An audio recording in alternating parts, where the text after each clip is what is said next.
It's the Locked On Podcast Network, your team every day.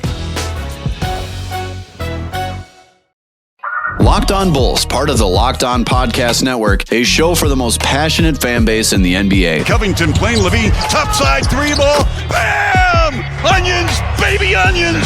Zach Levine in the Bulls! Your number one source for Chicago Bulls news and stories. Levine to White, this time he gives it to Williams for three. The rookie! The paw! Oh my goodness, what a shot! Hosts Jordan Maly and Matt Peck dive into the best Bulls news and stories around the NBA. Jordan Maly. Jordan, great to see you through our 670 score scope. Yep. Where is he? And it's right over there, Bill. Are you flat out kidding me? Matt Peck used to do a great job with the Bulls Outsider Show. Now he's doing Locked On Bulls. There he is, human floor burn. Oh, don't mess with the boots. But watch this crossover. Casper to Freely Ghost. My goodness.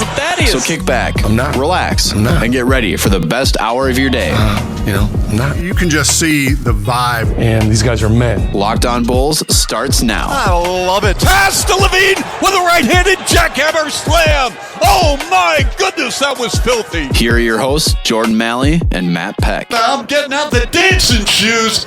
Locked On Bulls, part of the Locked On Podcast Network. Your team every day. I'm Jordan Maly. Along with me is Matt Peck. Follow us on Twitter at Jordan C. Maly, at Bulls_Peck, and at Locked On Bulls. Today's episode is brought to you by Michelob Ultra. Michelob Ultra at only 2.6 carbs and 95 calories. It's only worth it if you enjoy it. Hit us up if you want to leave us a thought. 331-979-1369. Text, voicemails, all of that good stuff. Matt, quickly, how are you? How was the playoffs? Did you stay up to watch the game winner from LeBron? You know it, man. What's up, Jordan? What's up, Bulls Nation? Really entertaining. We had some dud play-in action like that. Pacers. Hornets that first day was awful. It was a joke. I was hoping for something better with Celtics Wizards. Thought maybe that the Wizards, the way they've been playing, would be able to get an upset. But props to Tatum. He had a monster night. So we've got Celtics set taking on Brooklyn, but. Obviously, Lakers-Warriors was the marquee matchup that everybody wanted to see. And, they delivered. It was Steph making haymaker threes in only the ways that he can. And then that desperation heave from LeBron. I mean, it's probably one of the 10 biggest shots he's ever made in his career. It's only a play-in game, but, if they don't win that game, then they are one game away, one more loss away from not making the playoffs at all. Which obviously would be a huge disappointment for a team that has arguably two top 5 players on it. So, I mean, kudos to LeBron, man. Stones to hit a hell of a shot like that. And of course, he had to add in some of the theatrics on that foul also that happened late in the game where he was rolling around like he had both of his eyes stabbed out. You know me. I always got to get a jab in on LeBron and his flopping and his BS and his whining whenever I can. It just backs up our theory from the other day where we were like, yep, or maybe it was last week when he just started talking about how much he hated the play-in, and it was like, oh, yeah, this is stupid, whoever's idea this was. Now he was laying the foundation last week. Now it's like, oh, yeah, there we go. Set up for a game winner. Now everybody's talking about me. I thought it was fun, though. You're right. I was disappointed with the first day, and it's like somebody took the chip out of Russell Westbrook and put, half the size of a chip in there, and now he was out there throwing passes to himself, and he just didn't look like he knew how to play basketball in that game. Combine that with Bradley Beal being in foul trouble, man. But more importantly, something that we kind of glossed over throughout this week, and it's been a busy week for the Bulls, is the Hall of Fame induction next year for one Toni Kukoc. I was telling you before we started, I don't remember Toni Kukoc playing. I don't have many fond memories. I remember highlights. You remember him playing. So as somebody who remembers him, part of growing up as well, part of the championship teams, any certain memory that sticks out to you? You think he's Hall of Fame worthy? My first memories of Toni, other than shades of the 92, Olympics, where, of course, his Croatia team was probably the second or third best team in the Olympic basketball tournament behind, obviously, the Dream Team and the side plot lines with him and Michael and Scotty and Jerry Krause. But I think it was really, when he first arrived and the Bulls were without MJ and MJ was off playing baseball. And I was like, wow. So this guy from over in Europe that has had all this hype, he can play. There weren't that many. Like when Toni came to the NBA, there had not been that many European players to make their impact on the NBA yet. He was certainly one of the first. And he was kind of one of the first also of his style. Because like Tony's 6'11", like almost a 7-footer who could not only shoot, but he could put the ball on the floor. He could distribute, he could drive, he could get to the rim. And it was like this weird Swiss Army knife kind of basketball player that you really hadn't seen much of before. And I think like iconic moments to me are his 2 buzzer beaters. I mean, one of them was a much bigger shot because it happened in the playoffs against New York, and that's the one where Phil draws up the play for for Toni. Scotty's pissed off about it. Scotty sits for the final play. He doesn't want in. Toni hits the buzzer beater. The Bulls win that game. But the other one against Indiana, where dude, I hated Reggie Miller so much growing up. I hated him because he was good and he was deadly, and he talked a lot of trash and he puffed his chest out a lot. So that Bulls-Pacers game where Reggie hit a ridiculous Reggie shot and then came to center court and like took a bow and then turned and took a bow and turned and took a bow. And I was like, dude, fuck this Reggie Miller. But there was still time on the clock. And lo and behold, pretty much the same play from the Bulls-Knicks playoff game, the same shot, kind of high arcing inbound pass to Toni, who with his size is able to corral the inbounds pass, turn and fire, hits it. Oh, that one. I may have enjoyed that one even more because he did it to Reggie and the Pacers, and I hated Reggie. And Reggie hitting a game winner against the Bulls it was always the worst. So those 2 shots, but man, that entire second three-peat, the Bulls don't win those second 3 titles without Toni easily. I felt like he was portrayed differently than maybe some of the stories that have been told over the last couple of days, just as I was asking people at the Score what they remember about whether they covered him or just fans growing up. And a lot of people said like there was a different side to him in like a fun, kind of goofy, offsetting, like different than the way that The Last Dance portrayed him. And I thought that was interesting because I felt like for the most part, The Last Dance, for me, it seemed like he was the character that was getting beat up and unfairly everything was against Toni. And all he did basically for the Bulls was deliver. So that's the way that I see him. But apparently he's got a very funny, goofy side to him. And I found out, too, that he played basketball left-handed, but he did everything else right-handed. I'm unique in that way, too. I write left-handed, but do the majority of my stuff right-handed. So some cool things. Where do you think he ranks among, like, is he worthy, first of all, like, as we look through his stats and everything, you think he's worthy of a Hall of Fame bid? Absolutely. Somebody asked me recently, like right when the news broke that Toni was going to be in the next induction class, like, is Toni really deserving of Hall of Fame? And the short and simple answer is yeah. With the addendum of, guess what? It's not the NBA Hall of Fame. It's the Basketball Hall of Fame.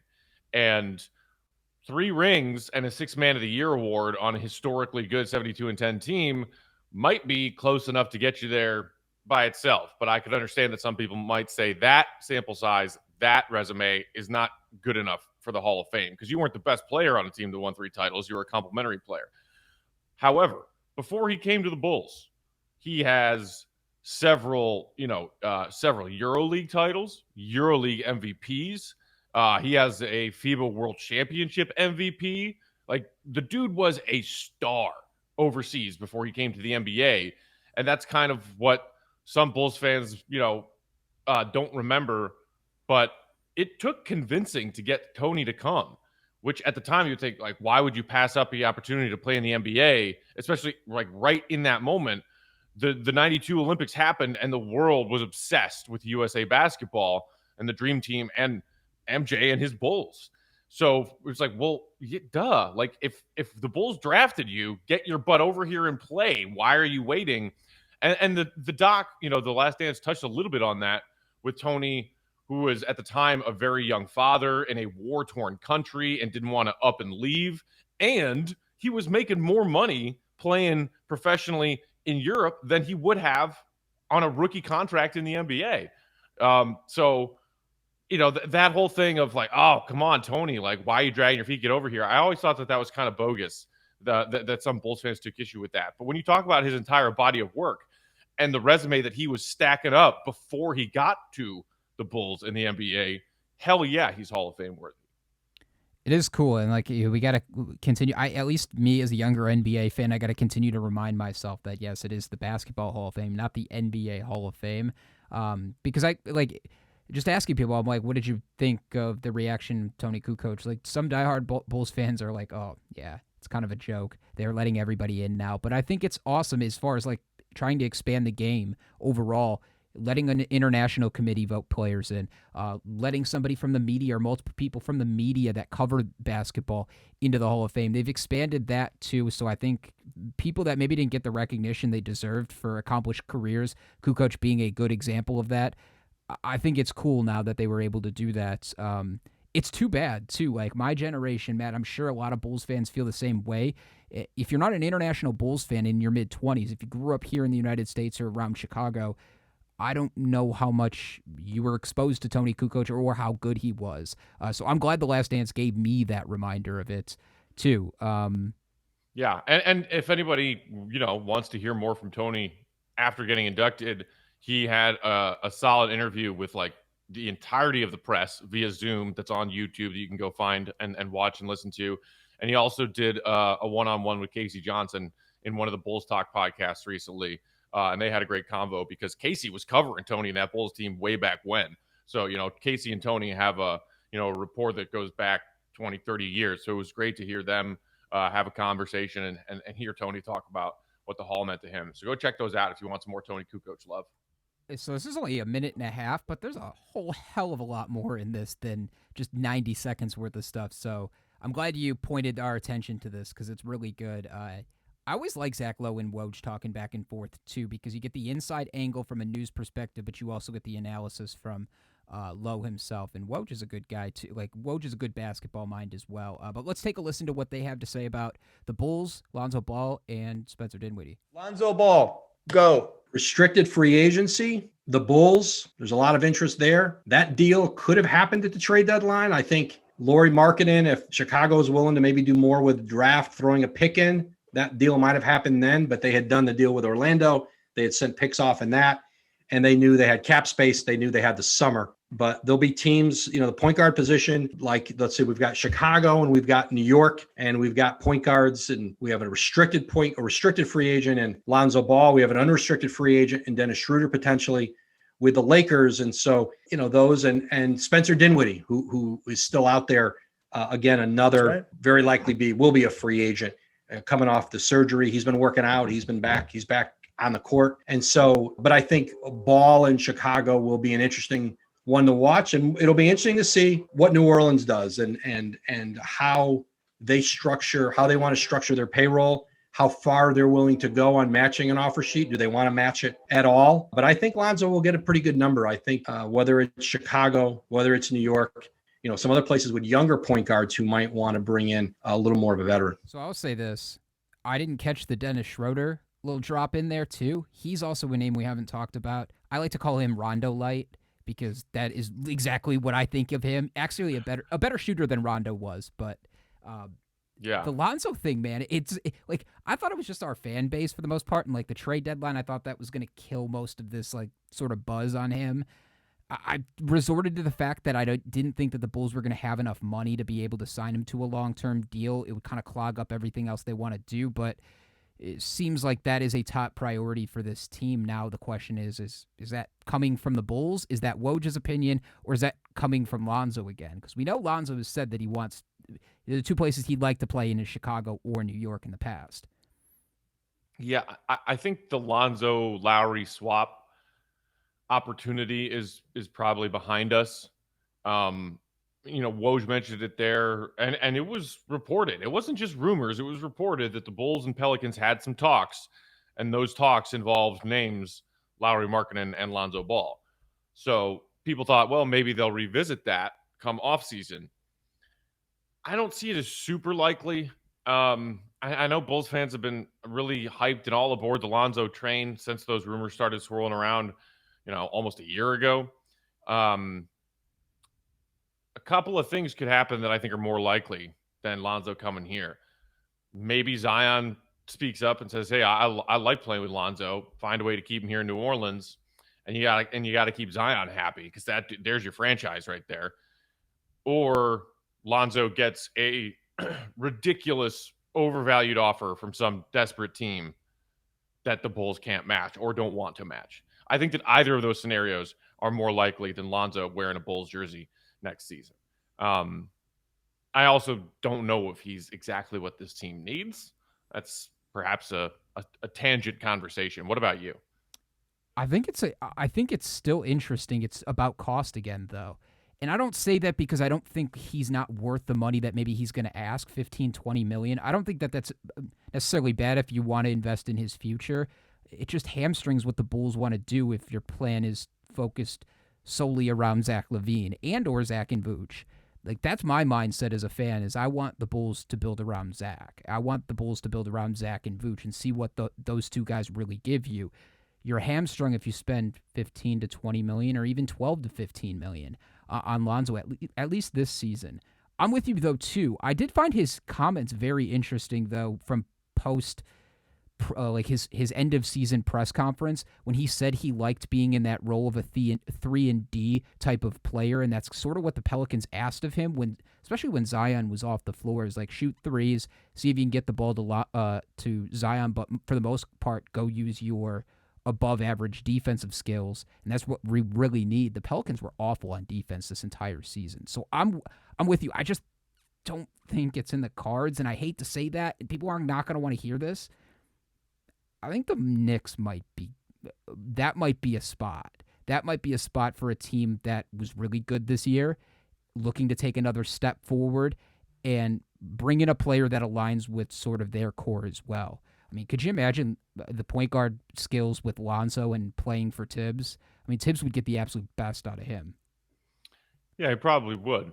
And obviously, that's another likely candidate of a big market team where Lonzo could go and be, big apple Lonzo. I'm sure that would make his dad beyond thrilled. Because, maybe they're still a little butthurt that the Lakers thing didn't work out. Wait, just real quick, just because we were talking about that, I don't remember him and Julius Randle's relationship, but I don't remember if those two played well together while they were with the Lakers or the Pelicans briefly. I don't remember. I mean, I think kind of awkward sample size in different organizations, not a whole lot of shared time on the floor. Like, nothing immediately sticks out to me in my memory of watching them play together earlier in their NBA days, other than a couple glimpses, flashes of potential for each. But that's, I didn't even think about that angle about him potentially going to New York. What about Spencer Dinwiddie? Dinwiddie, I love. Honestly, that name to me is one that I might be more excited about than Lonzo Ball, which some people might say you're crazy. Obviously, coming off an injury is the big asterisk here and the big concern. And Bulls fans know all too well that there are risks involved with getting, putting too much importance on your roster's success in players that have injury problems. But if this was just an injury that Dinwiddie comes back from and overcomes and puts it behind him, the way that Zach LaVine did with his ACL, the way that almost miraculously Kevin Durant did with the Achilles. I mean, look at what KD's doing this season. In 1920, for the Brooklyn Nets, Dinwiddie averaged 20.6 points and 6.8 assists per game. He also, which is one thing that AK said this team needs to do better, got to the free throw line pretty consistently, showed his ability to create contact, draw fouls while driving, while pump faking, and a career 80% free throw shooter was taking over 7 free throw attempts per game in that 1920 Brooklyn season, where everybody was like, hey, check out Spencer Dinwiddie. I mean, 27 and 7 free throw attempts per game among that 20. I certainly would not turn my nose up at that. But like you said with Lonzo, with Dinwiddie, it might come down to price. And Lonzo doesn't have just coming off of a significant injury on his resume, as we hit the free agency market this summer. So maybe you can get Dinwiddie for cheap because there aren't as many teams willing to, roll the dice on him, so to speak. But what we saw from Dinwiddie before the injury, he looked like he was turning into an all-star, quasi all-star caliber player. Wasn't he the one that played with Patrick Williams too in like those series of pickups? Yep. And said how skilled he was and how ready for the NBA. Like, I don't think that as those as throwaway comments either. And the one thing I will say, if they are truly interested in Spencer Dinwiddie and you are a little fearful about the injuries, LeVert, his injury, he bounced back and if not better than he was when he hurt himself with Brooklyn. KD allowed them to do his whole training program, his process to getting back to. He looks even better than he did before. I'm glad that the Nets are taking care of that, and that wouldn't be something that the Bulls would have to take care of. I still just we have the worst luck with injuries this season, too. That would be the only thing that I'm concerned with, but you do bring up a good point about his cost. Like, if all those other point guards just get paid an absorbent amount of money by other teams that need it, maybe he comes on the cheap, and maybe you do it even short term. Maybe he takes a 1-and-1 and says, hey, you play into a contract long term, see what we're doing with Zach and Vooch, and maybe we can make this thing work. I think that's a possibility. And I mean, come on, Jordan, how beautifully perfect would it be if in the second season after their ousting, Gar and John have to watch Spencer Dinwiddie lead the Bulls back to the playoffs? They got it right or wrong. Twist the knife. God, that would make me so freaking happy.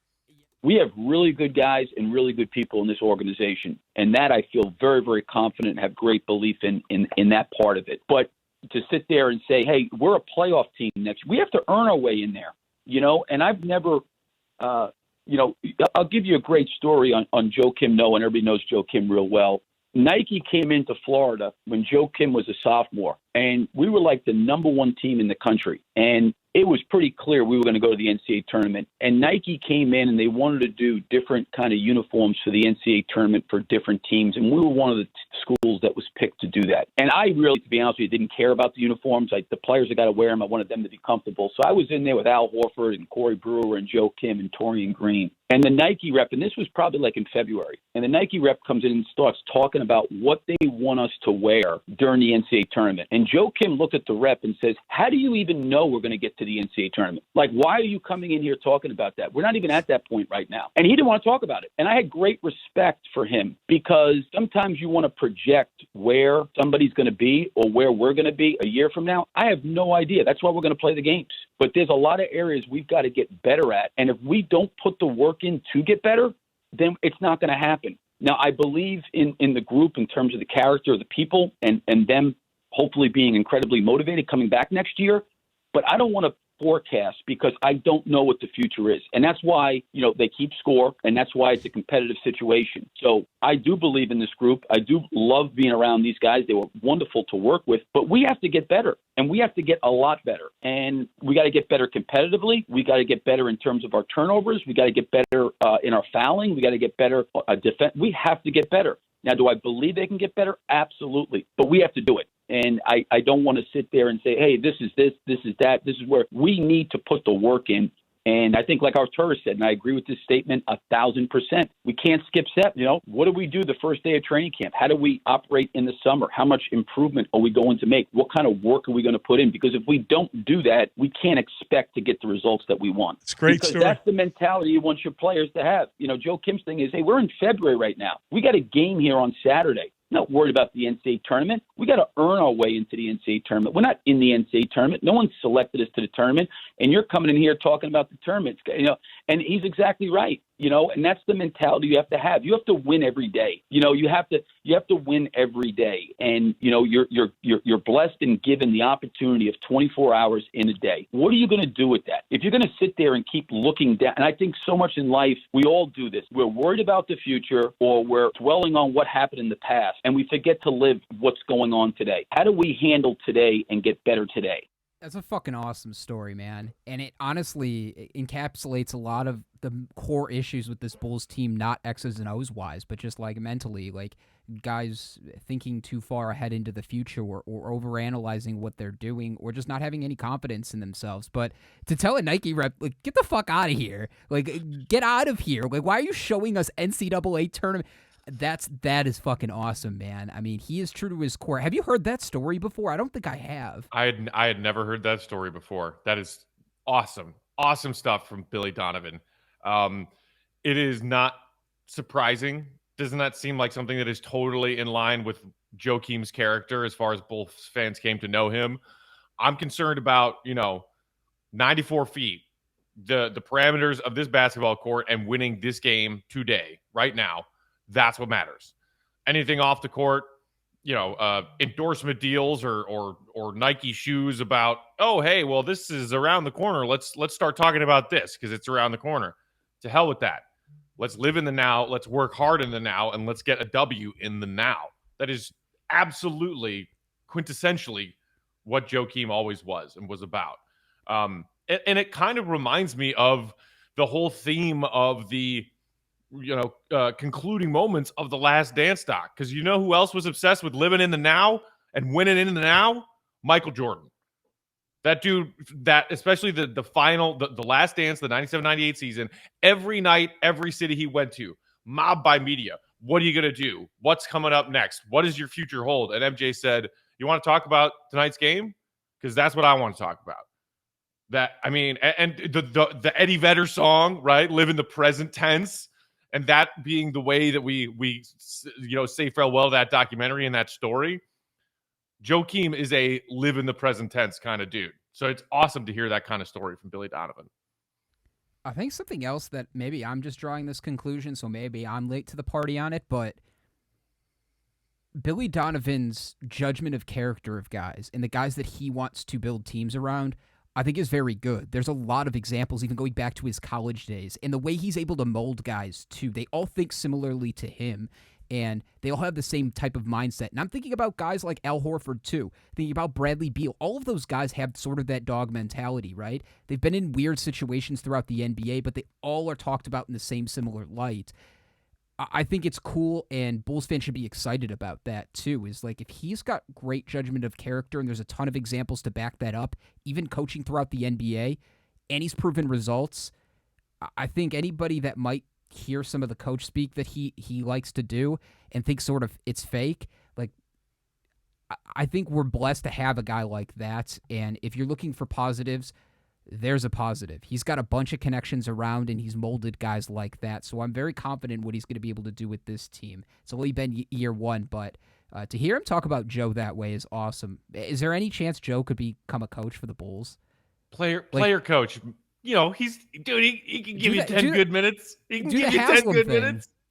Do the Haslam thing. Yeah, man. I mean, I would obviously love that. You know me and my obsession with Joakim.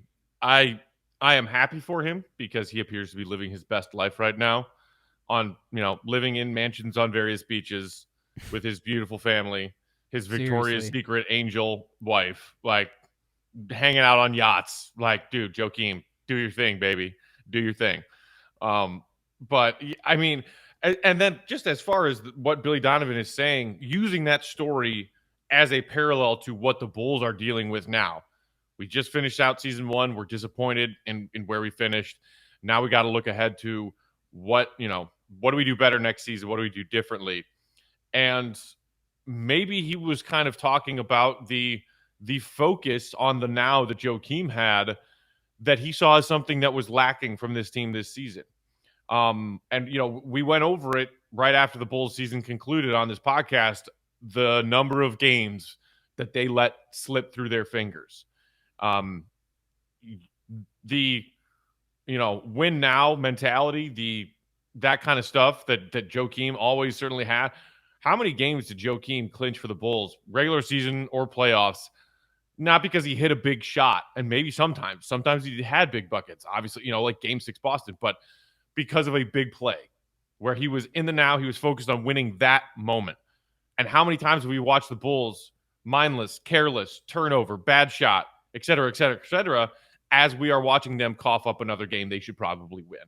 So to hear Billy Donovan tell that story, to say, this is what we got to do better, I think was really smart of him to do.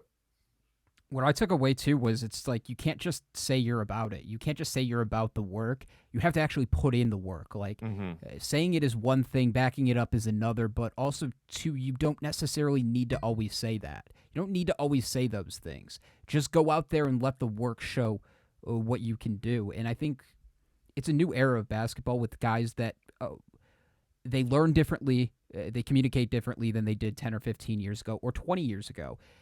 Things are different now. I'm glad that Billy Donovan is going to be the guy to lead some of these young players into the next step of what Bulls basketball becomes. I think Bulls fans should be very excited about it too.